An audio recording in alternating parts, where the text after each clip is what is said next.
बोलो वृंदावन बिहारी लाल की जय जय श्री राम। वक्रतुंड महाकाय कोटि सूर्य समप्रभ निर्विघ्नं कुरु मे देव सर्वकार्येषु सर्वदा। नारायणं नमस्कृत्य नरं चैव नरोत्तमं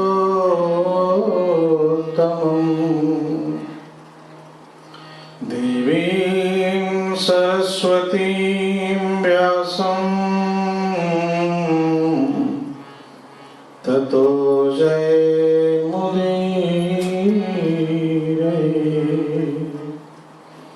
भक्त भक्ति भगवन्त गुरु चतुर्नाम वतु एक। इनके पद वंदन किए नाशई विघ्न हरे। बोलिए श्री वृंदावन बिहारी लाल की जय। आइए हम सब लोग मिलजुल के 2 मिनट भगवान नाम संकीर्तन और उसके बाद कुछ हरी चर्चा। हरे में राधा वल्लभ की राधा वल्लभ मेरे में राधा वल्लभ की राधा वल्लभ मेरे में राधा वल्लभ की राधा वल्लभ मेरे में राधा वल्लभ की राधा वल्लभ मेरे राधा वल्लभ की राधा वल्लभ मेरे राधा वल्लभ की राधा वल्लभ मेरे। हम जन्म जन्म से तेरे राधा वल्लभ मेरे। हम जन्म जन्म से तेरे राधा वल्लभ मेरे। हम जन्म जन्म से तेरे राधा वल्लभ मेरे। हम जन्म जन्म से तेरे राधा वल्लभ मेरे। मैं राधा वल्लभ की राधा वल्लभ मेरे मैं राधा वल्लभ की राधा वल्लभ मेरे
हम दुख पाए बहुत तेरे राधा वल्लभ मेरे। हम दुख पाए बहुत तेरे राधा वल्लभ मेरे। हम दुख पाए बहुत तेरे राधा वल्लभ मेरे। राधा वल्लभ की राधा वल्लभ मेरे। राधा वल्लभ की राधा वल्लभ मेरे। राधा वल्लभ की राधा वल्लभ मेरे। राधा वल्लभ की राधा वल्लभ मेरे।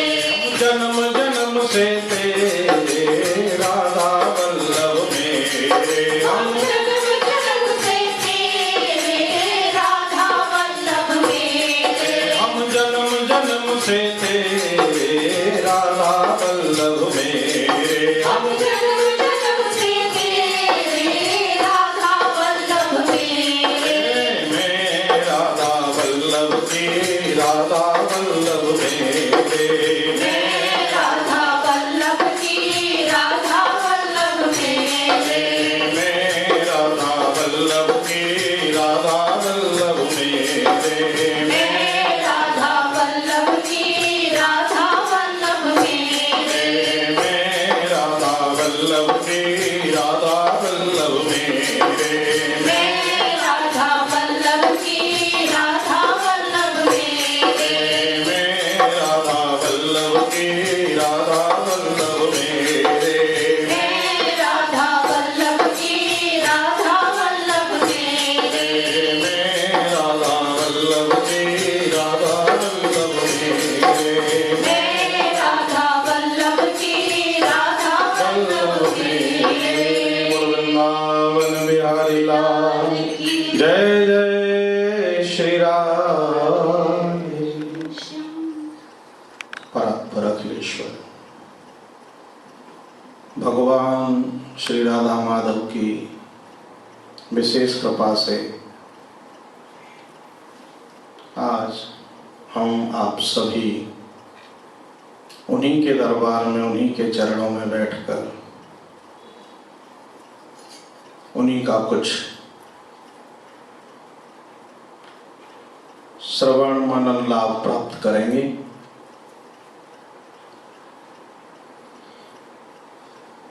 देखिए, भगवान की कृपा होती है तो हमारा कुछ समय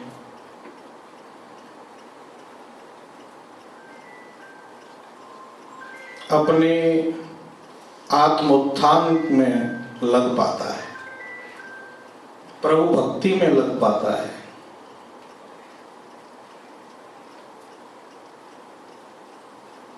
अगर हम घर से चल करके मंदिर तक आते हैं, प्रभु दर्शन करते हैं, ये उनकी विशेष कृपा है।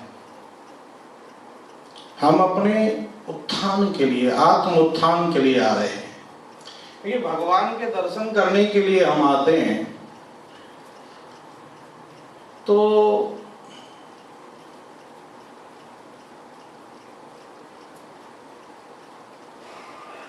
मैं देख रहा हूं, अब हमारा आपका ये संयोग भी करीब 23 साल से निरंतर चल ही रहा है, तो हम लोग अपने आप में थोड़ा सा विचार करें।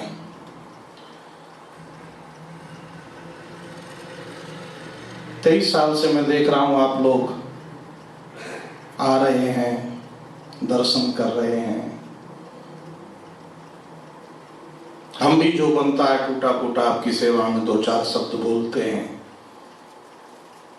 लेकिन हम अपने आप से पूछें कि हम आते क्यों हैं, और ईमानदारी से पूछें, क्या हम वास्तविक ठाकुर जी के दर्शनों को आते हैं?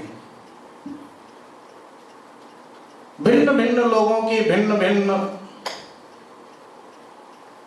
आशाएं, इच्छाएं हो सकती है, पर अगर ईमानदारी से पूछेंगे तो जवाब आप स्वयं जान सकते हैं, क्योंकि हमें हमसे ज्यादा कोई नहीं जानता।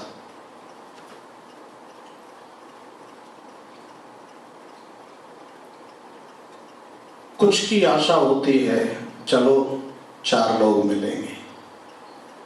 कुछ की आशा हो सकती है, चलो थोड़ा टाइम पास होगा। कुछ की आशा हो सकती है, चलो 4 लोगों से मिलेंगे, मेरी प्रभुता दिखेगी, मैं भी कुछ हूं। कुछ आते होंगे, मेरी सेवा दिखे। और ऐसे कुछ लोग भी होंगे जो केवल और केवल अपने ठाकुर के लिए आते होंगे।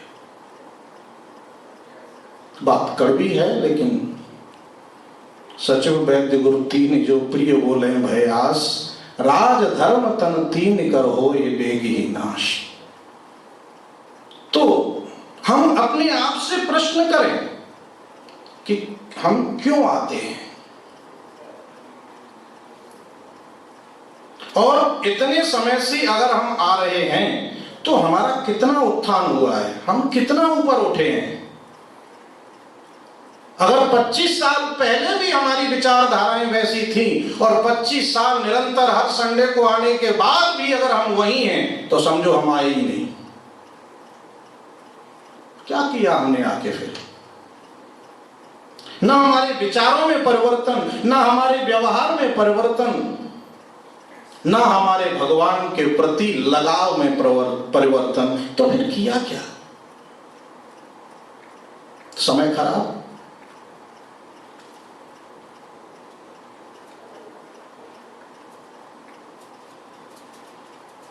क्या वास्तव में हमारा भगवान से ये प्रेम है?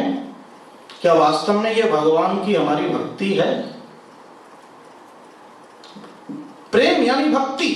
और नारद भक्ति सूत्र में नारद जी कहते हैं प्रेम का लक्षण क्या है?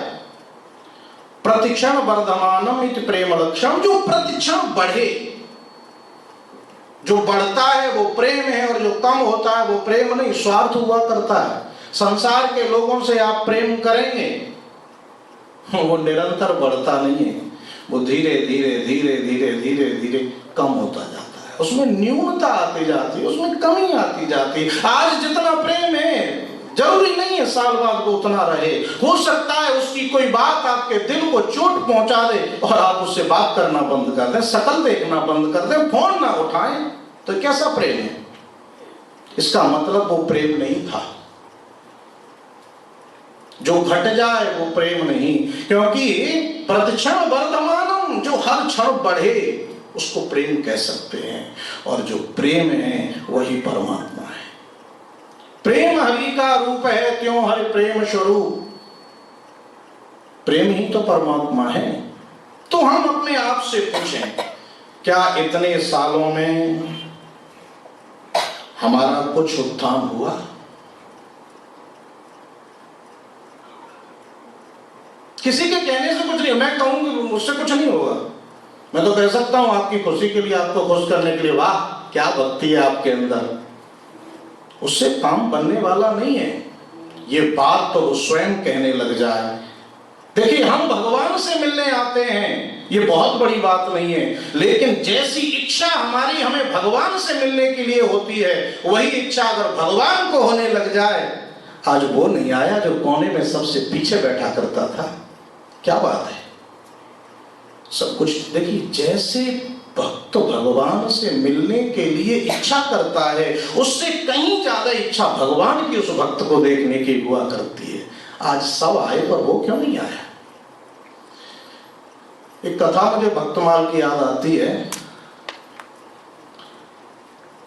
गुजरात में एक स्थान है डाकोर जी,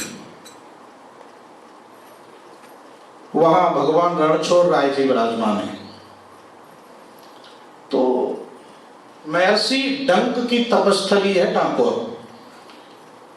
वहां के एक भक्त हुए श्री रामदास बुढ़ाना जी।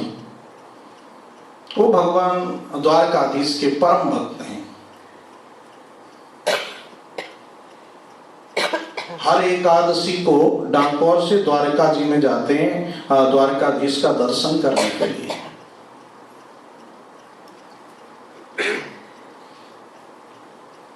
ऐसा कहते हैं कि तुलसी की मंजरी बोकर के रख करके ले जाते हैं सिर पे, और डाकोर पहुंचते पहुंचते तुलसी उग जाती है और उस पर मंजरी आ जाती है। इतना समय लगता था डाकोर से द्वारका जाने में। पैदल पैदल जाते हैं, कोई साधन था नहीं, साधन संपन्न थे नहीं, बहुत गरीब भी थे। तो एकादशी को जब पहुंचते हैं ठाकुर जी को तुलसी अर्पित करते हैं और एक कोने में जाकर के बैठ जाते हैं। दुर्बल सा शरीर, बहुत गरीबी की स्थिति, तो एक बदन पे एक कपड़ा होता है और अपने ठाकुर को कोने में बैठ करके निहारते हैं। ये क्रम चलते चलते उनका सारा जीवन बीत रहा है। बुढ़ापा आ गया है, शरीर कमजोर हो गया है, कोने में बैठे हुए हैं, दीनहीन हैं। थोड़ा दरिद्रता थोड़ी डराती भी है, गरीबी डराती है। मैं आगे बढ़ूं, पता नहीं कौन क्या बोल दे, पुजारी कहीं डांट न दे। कभी थोड़ा प्रसाद मिल जाए, चरणामृत मिल जाए तो पी लिया, प्रसाद मिल गया तो पा लिया, और कोने में बैठ करके अपने द्वारकाधीश को निहार रहे हैं। हजारों की भीड़,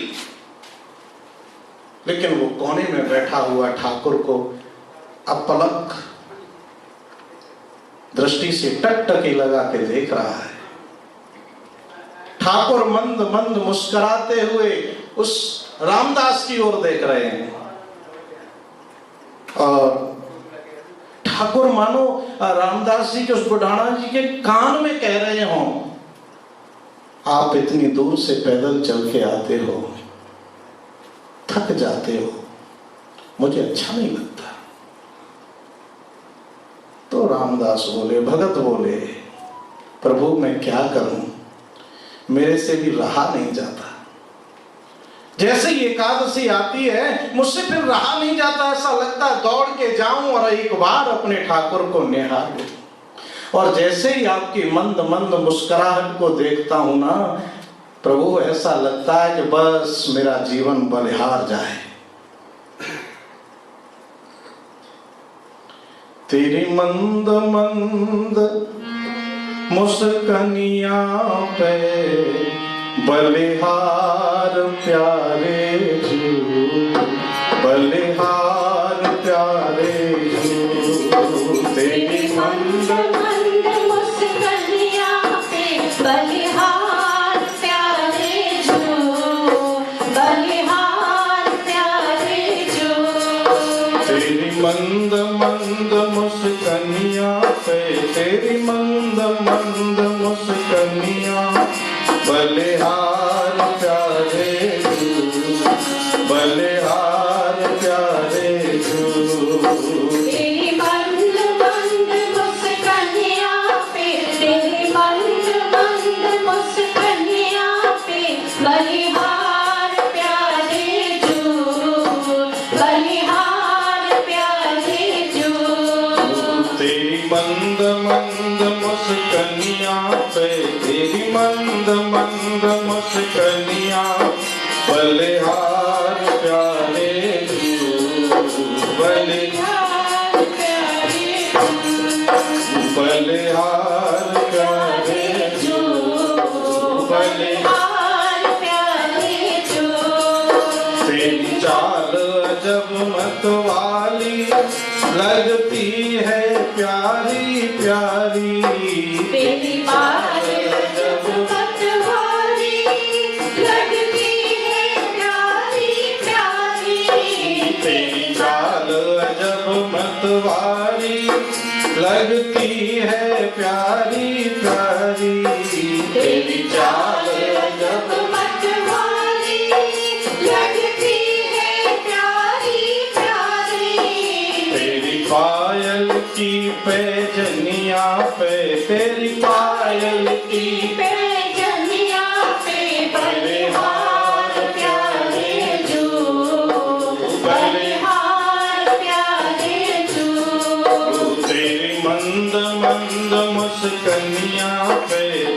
मंद मंद मुस्कनिया बलिहार प्यारे जो, बलिहार प्यारे जो।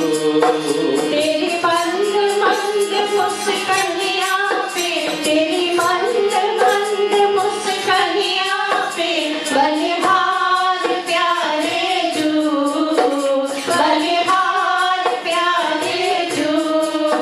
तेरे नैन बड़े मतवारे मटके हैं कारे कारे, तेरे नैन बड़ी मतवारी मटके हैं कारी कारी। तेरे नैन बड़े मतवारे मटके हैं कारे कारे, तेरे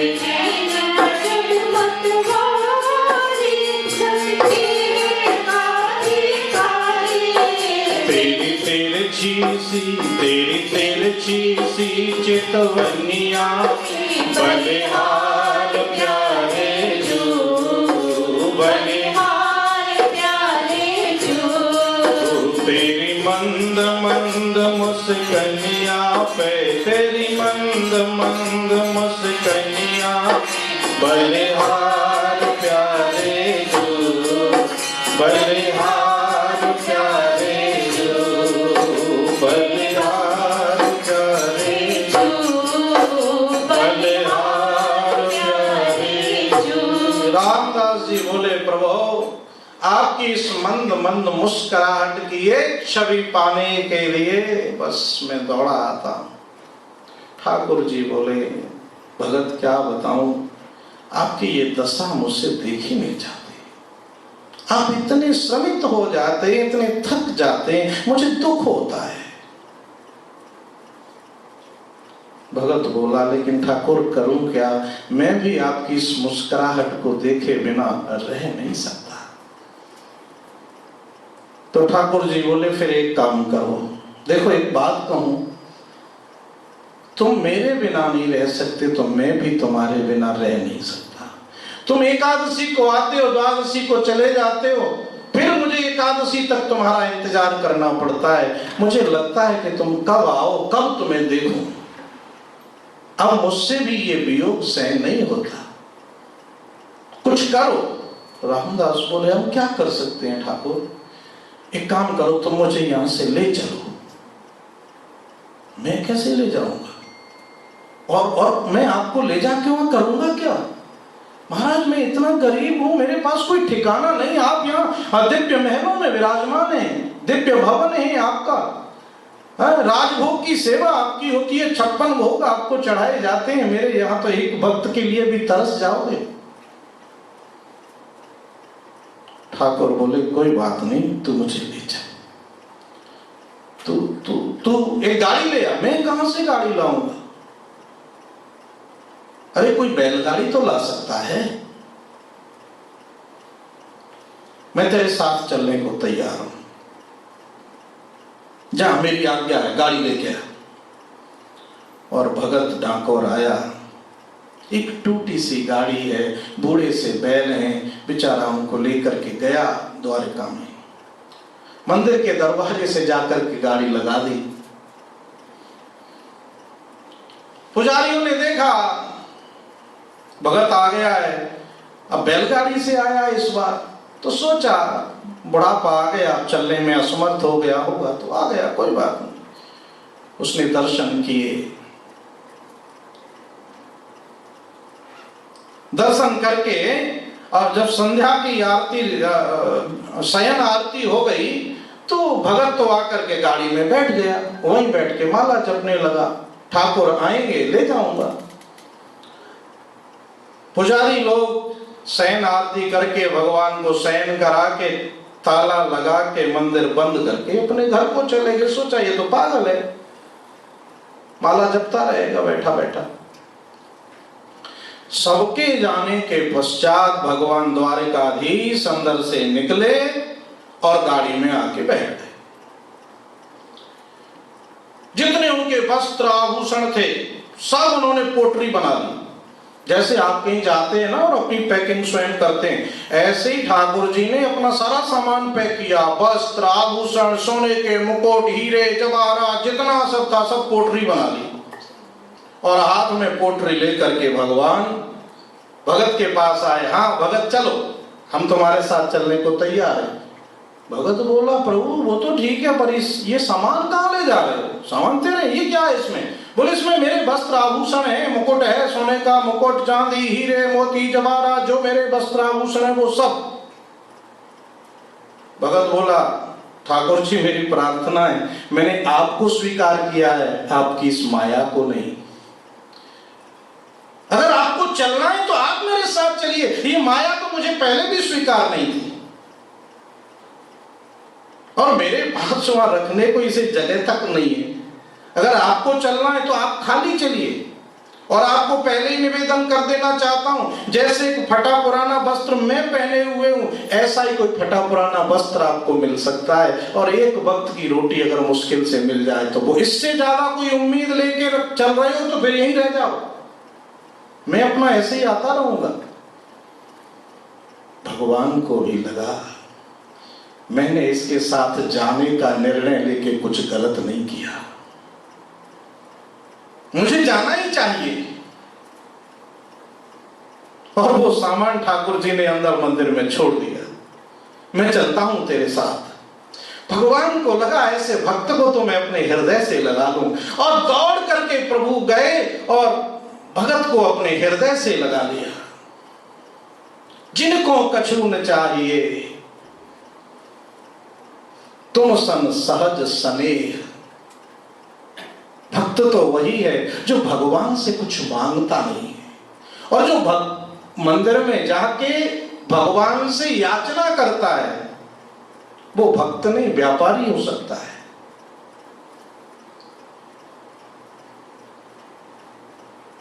लेकिन भगवान कहते हैं जो मुझसे कुछ मांगता नहीं है मैं उसे स्वयं अपने आप को दे दिया करता हूं, इसलिए तो इसके साथ जा रहा हूं। भगवान को भी बड़ी प्रसन्नता हुई, मेरा निर्णय बिल्कुल ठीक है, इसको मेरी माया नहीं चाहिए, मैं चाहिए। चलो मैं चलता हूं, एक काम करो मुझे ना अपनी गाड़ी में इस घास फूस में छुपा दो। ठीक है प्रभु, छुपा दिया, गाड़ी चलाने लगा। अब पुरानी सी गाड़ी, बूढ़े से बैल, हाँकने वाला वो भगत, गाड़ी धीरे धीरे धीरे धीरे चल रही है, और एक तो बैलगाड़ी, कोई कार तो है नहीं कि मारे स्पीड और सीधे 100 पे पहुंचे ना, धीरे धीरे हिलती जा रही है। भगवान बोले एक बात बताऊं? बोले हाँ बोलो। अगर तेरी गाड़ी ऐसे ही चली तो अभी पुजारी लोग आते हैं, उन्होंने मंदिर में मुझे देखना नहीं है, तो तेरी भी मुसीबत और मेरी भी मुसीबत, दोनों फंस जाएंगे, फिर क्या करूं? पर बोले गाड़ी जोर से चलाओ, मेरे से ऐसे ही चलती है। तो भगवान बोले तू एक काम कर, तू गाड़ी में बैठ, गाड़ी हम चलाएंगे। भगत तो बोला तुम क्या गाड़ी चलाओगे, बैलगाड़ी चलाइए कभी। भगवान बोले अरे तुझे पता नहीं है, मुझे पुराना अभ्यास है। महाभारत के युद्ध में अर्जुन का रथ मैंने बड़ी अच्छी तरह से चलाया है, तो तू बैठ मैं चलाता हूं। भगत को बिठा दिया, और भगवान ने गाड़ी से उतर के बैलों पे थोड़ा हाथ फेरा, गाड़ी पे हाथ लगाया, गाड़ी एकदम नई जैसी हो गई, बैल जवान हो गए, और मेरे प्रभु ने रस्सी पकड़ी, बैलों ने दौड़ लगाई, सीधे डाकोर पहुंच गए बहुत जल्दी से। डाकोर में पहुंचे, भगवान कहते हैं एक काम कर, वो पुजारी लोग जब मुझे नहीं देखेंगे सीधे दौड़ते हुए यहीं आएंगे, तो मुझे कहीं छुपा दे।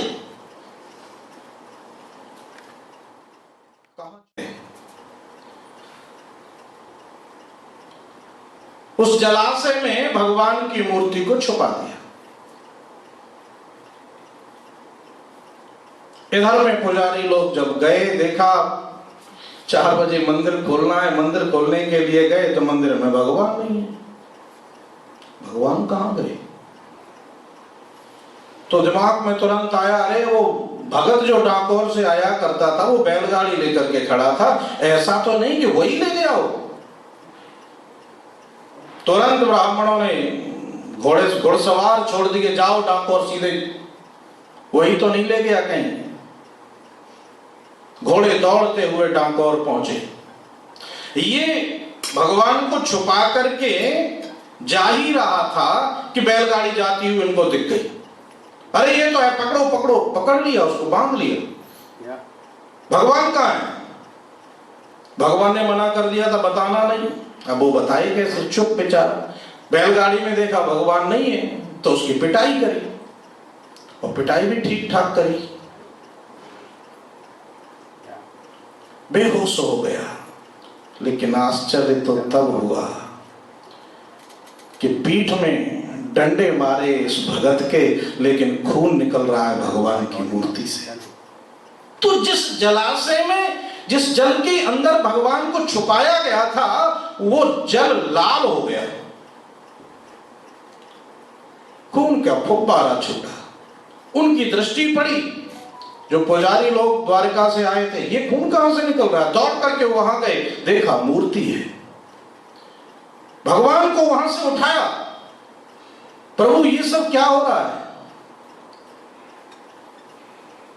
भगवान बोले, अरे पुजारियों, जानते हो तुमने उसकी पीठ पे जो चोट मारी है, उसके बाद भी वो जीवित है। वो क्यों जीवित है? क्योंकि वो सारी मार में अपनी पीठ पर लेता रहा, सारी पिटाई मैंने सहन की है। प्रभु क्षमा करें हमें, और आप मंदिर छोड़ के चले आए, और बिना आपके हम लोग कैसे रह सकते हैं? भगवान बोले, लेकिन अब मैं जाऊंगा नहीं। तुमने मेरे भक्त के साथ ऐसा किया, मैं जाने वाला नहीं हूं, तुम जाओ। पुजारी बोले, प्रभु लेकिन आपके बिना हमारा चलेगा कैसे? और पुजारियों ने अपनी जो असली बात थी वो बता दी। जानते हैं पुजारियों की असली बात क्या होती है? अगर आप यहीं रह गए, मंदिर में आप होंगे नहीं, तो हमारा कैसे चलेगा?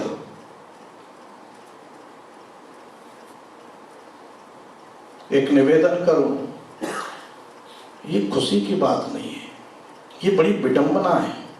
आज हम लोगों के लिए भी दान दक्षिणा और धन ये पहले नंबर पर आ गया, भगवान दूसरे नंबर पर चला गया।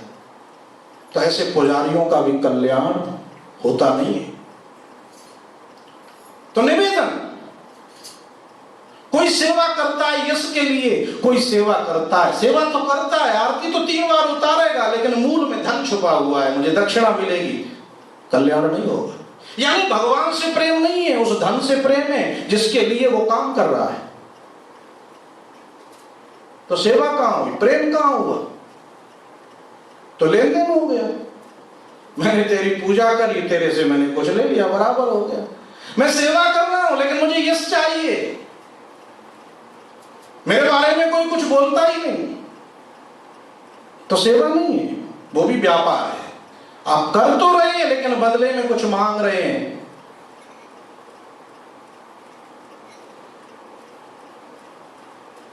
लेन देन जो करते हैं लाभ के परिमाण, तो वो प्रेम नहीं है।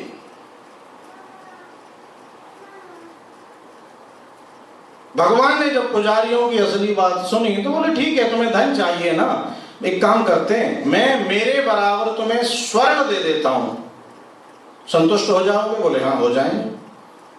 चलो इतना माल मिल रहा है, ठीक है, सोना इतना मिलेगा, और भगवान का वजन भी तो कम नहीं है, क्योंकि जल में से अभी निकाल के लाए, जितने थे सबका पसीना छूट गया, तो बांट लेंगे आपस में। चलो मुझे उस भगत के घर लेके चलो। भगत के घर लेके गए, भगवान ने भगत को बुलाया, इधर आ भाई, प्रभु आज्ञा करें, एक काम करो, इन पुजारियों को, इन ब्राह्मणों को मेरे बराबर सोना दे दो। भगत बोला, बुद्धि खराब है, सोना आपके बराबर? मैंने तो जीवन में न सोने की कभी कामना की, न मेरे पास है, यहां तो रोटी की चिंता पड़ रही है, आप सोना मांग रहे हो। भगवान मुस्कुराते हुए बोले, झूठ भी बोलता है, तेरे घर में सोना नहीं है महाराज। बोले अपनी पत्नी को बुला। पत्नी को बुलाया, बोले देख तेरी पत्नी की नाक में एक छोटी सी नथ है, इसको उतार। भगत तो बोला, ये छोटी सी नथ और आपके बराबर सोना? ये बोले तू चिंता मत कर, एक पलड़े में मुझे रखना, एक पलड़े में इसको रखना, बस मेरा नाम ले देना, काम हो जाएगा तेरा। ठीक है प्रभु, जैसी आपकी आज्ञा। पत्नी ने नथ उतारी और भगत को दे दी। एक बड़ा सा तराजू लगाया, उसमें एक में ठाकुर जी को रखा, दूसरे में वो नथ रखी। नथ का पलड़ा नीचे और ठाकुर जी एकदम ऊपर। ब्राह्मणों से भगवान बोले ठीक है, ये सोना ले जाओ, जाओ आपस में बांट लेना, अब हम यहीं रहेंगे। ब्राह्मण बोले वाह, तू बहुत छलिया है, ऐसे ही तूने बलि को छला था, ऐसे आज हमको छल रहा है। ये इतना सा सोना ये तू ही रख ले, हमें नहीं चाहिए, इससे ज्यादा तो हम पहले से रखे बैठे। क्या करेंगे इससे, क्या जीवन चलेगा हमारा। तो खैर भगवान ने बता दिया कि तुम्हें अमुक स्थान पर द्वारका में मेरी एक इसी प्रकार की प्रतिमा मिल जाएगी, उसको स्थापित करा लेना, लेकिन मैं यहाँ से जाने वाला नहीं हूँ। तो वो दूसरी प्रतिमा स्थापित वहाँ द्वारका में की गई। और जिस खिड़की से भगवान निकल के आए ना, आप अगर द्वारका जी जाएं दर्शन करने के लिए तो देखना वो खिड़की अभी तक है, और उसका नाम ही पड़ गया है रामदास बारी। बारी मानी खिड़की, उस खिड़की का नाम रामदास खिड़की है। तो यहाँ ठाकुर जी का मंदिर बना और तब से भगवान यहीं निवास करने लगे। तो मैं निवेदन ये कर रहा था कि हम जो भगवान का दर्शन करने के लिए आते हैं और इतने साल से निरंतर आ रहे हैं, तो हम अपने आप से पूछें कि क्या हमारा भगवान के प्रति प्रेम बढ़ा।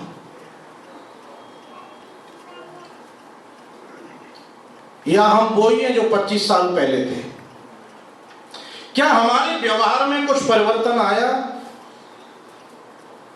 25 साल पहले भी जो कर्कश वाणी हम बोला करते थे आज भी वही बोल रहे हैं। क्या किया हमने मंदिर आगे।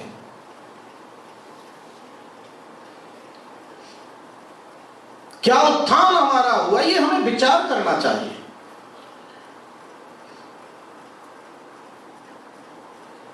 और जिसके जीवन में मधुरता न हो, जिसके व्यवहार में मधुरता न हो, जिसकी वाणी में मधुरता न हो, वो मेरे मधुर कृष्ण को क्या पाएगा।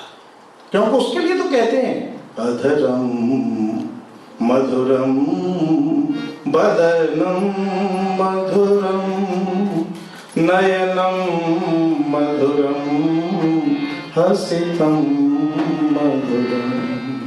तो सारा का सारा मधुर है। तो ये मधुरता हमारे जीवन में कितनी आई, ये विचार करने की बात है। और जब तक ये विचार नहीं आएगा तब तक समझो हमारी उन्नति हुई नहीं। आ तो रहे हैं ठीक है,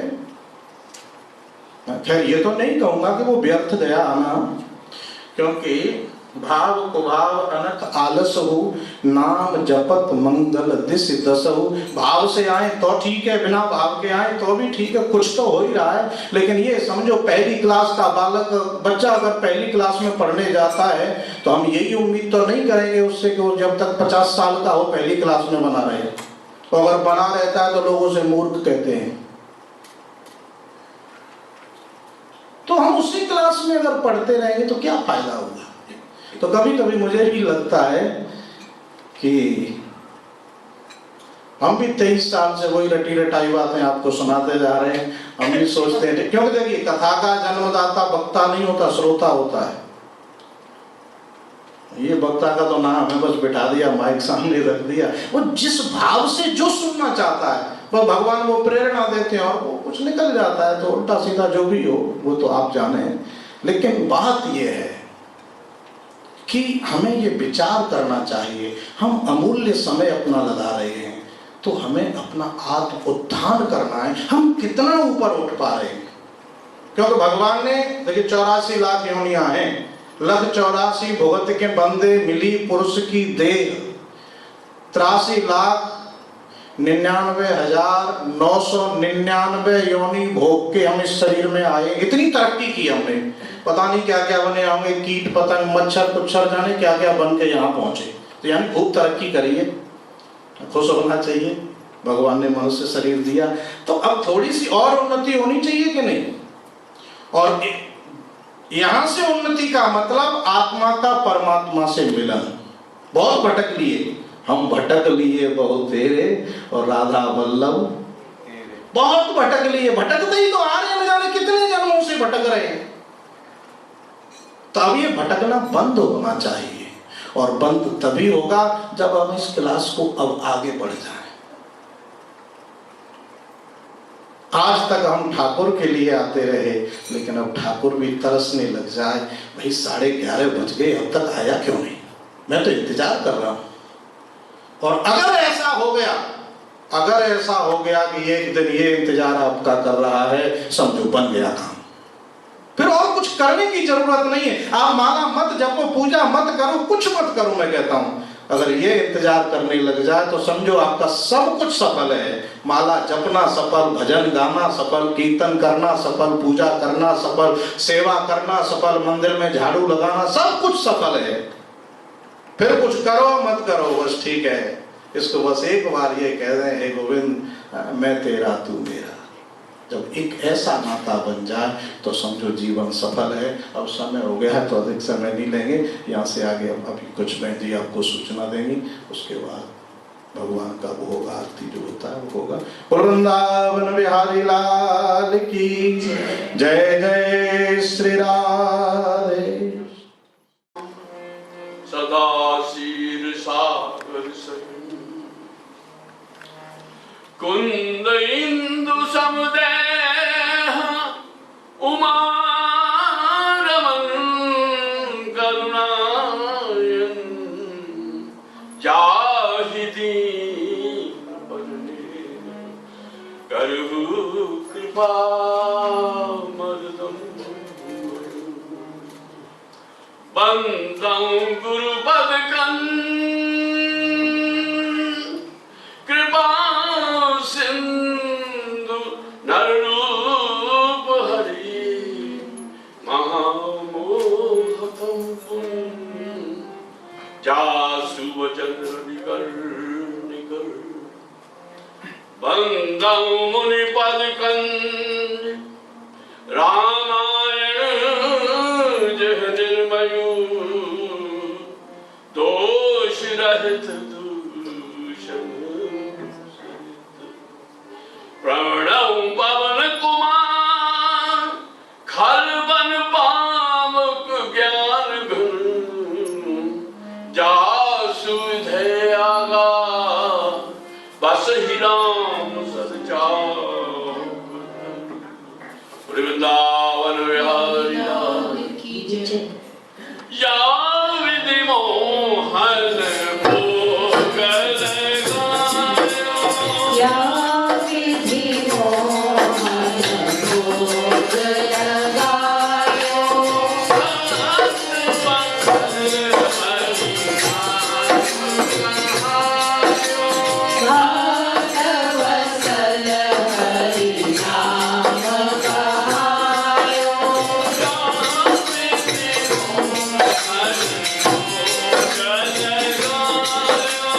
या विधि मोहन भोग लगायो,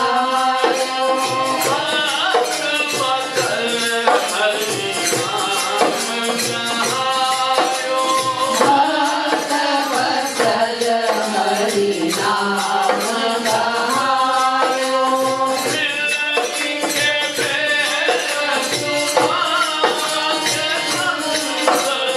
मिलनी के बेर सुदाम के संयोग,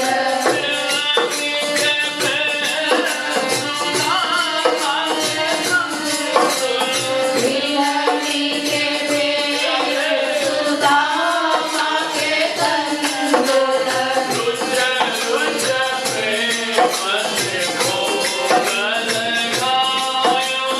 रुच रुच प्रेम से भोग लगायो, भक्त वत्सल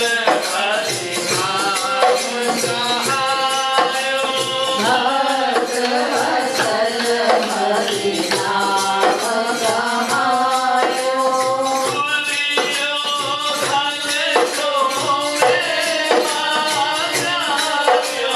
तुलयो धन को मेवा त्याग्यो,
जय। बोलो भाई साहब संतन की जय। श्री सदगुरु महाराज की जय। जयकारा शेरा वाली दा बोल सांचे दरबार की जय। 84 घंटियां वाली माता ਤੁਹਾਡੀ ਸਦਾਈ ਜੈ। जय जय राधा रमन हरि बोल। जय जय राधा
उमापति महादेव की जय, पवन सुत हनुमान की जय, बोलो भाई सब संतन की जय, बोलो भाई सब भक्तन की जय, अपने अपने गुरुदेव इष्ट देव महाराज की जय।